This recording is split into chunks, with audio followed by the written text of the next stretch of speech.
Alright, I'm going to do a quick video of hooking the power cable up on your Humvee. The power cable is going to hook here if you have this radio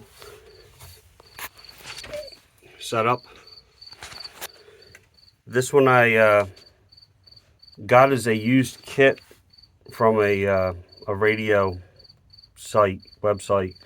This was actually clocked wrong.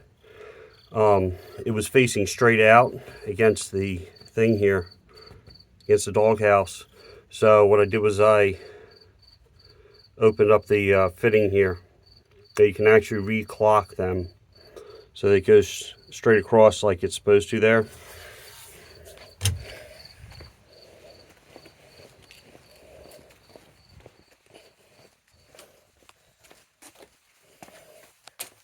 Then it's going to hook right here.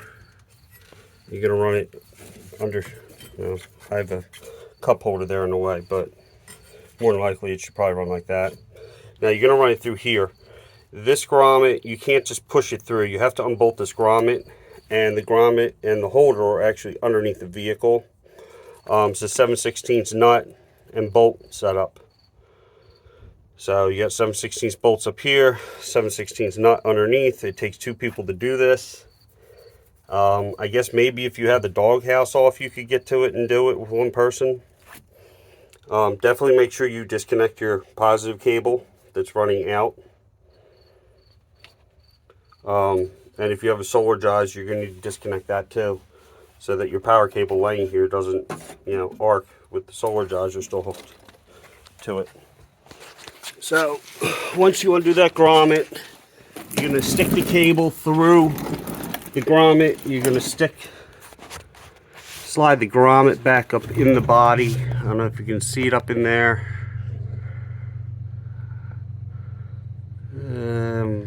My phone doesn't really want to focus, but there it is up inside the body. You see. So there it is.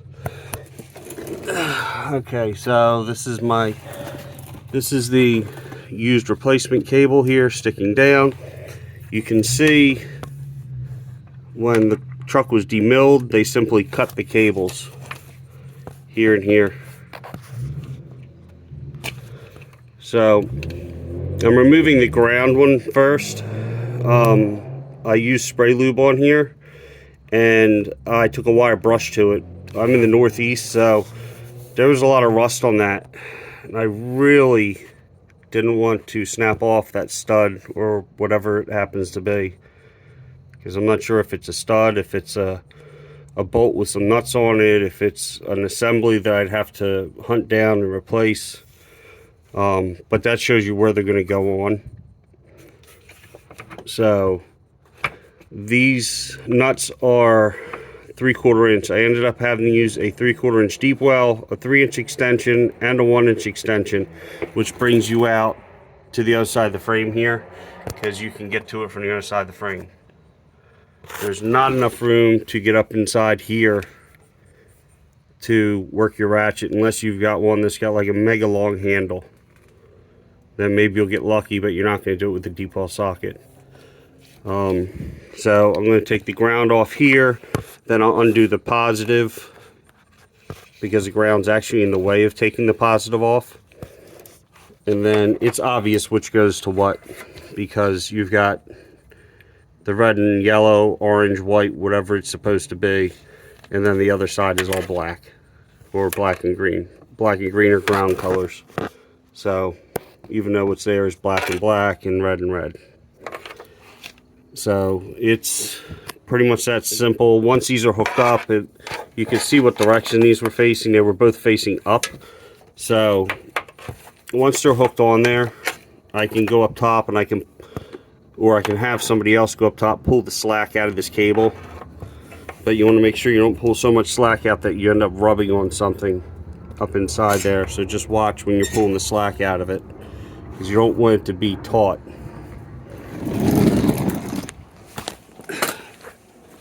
Now, when I talk about reclocking cables, like here's the cable that came off the truck. This is 10 foot long, so I don't know what setup this was for. But On these cables, they're keyed. That slot right there. So what you need to do is you take a spanner or anything that'll grab these little notches, and you can unscrew this. It's a ring that unscrews. It's just a threaded ring. That'll come completely out. Then you're going to take a wrench, you're going to undo this nut here, and behind there is a compression bushing. That'll come out too. Once you've done that, you can grab this part here and you can pull it out. Once you pull it out, inside there are keyed sections, and there's little tabs sticking off of this. So it allows you to turn it, to clock it in different positions, and then push it back in, put this face nut back on here, and then you can push the bushing back up inside here and tighten this back down. I've gotten several comm cables that are clocked to where they're completely useless if you were to try and use them the way that they're clocked. So, and by clocked I mean you're turning this keyway in relation to this cable. By turning that keyway, the cable will sit in different positions when you hook it into the radio equipment. So hopefully this is helpful.